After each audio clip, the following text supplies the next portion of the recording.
எல்லாரும் சொல்றாங்க it's okay for a man to cry.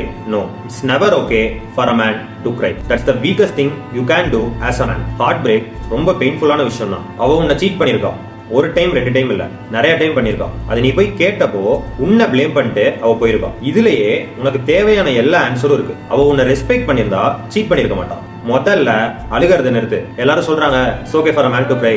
No, it's never okay for a man to cry. That's the weakest thing you can do as a man. ரெண்டாவது, கொஞ்சமாச்சு self respect வச்சு ஒரு பையன் மாதிரி இரு. போய் மெசேஜ் பண்ணாத, கால் பண்ணாத, கெஞ்சாத.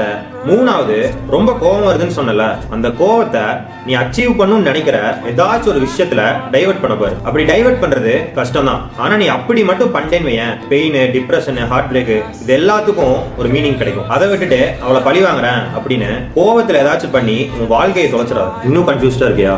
இதை பத்தி தெளிவா எக்ஸ்பிளைன் பண்ண வீடியோ உனக்கு ஹெல்ப் பண்ணும். இந்த ரீல் எனக்கு ஷேர் பண்ண, இந்த வீடியோ ஆட்டோமேட்டிக்கா உனக்கு சென்ட் ஆயிடும்.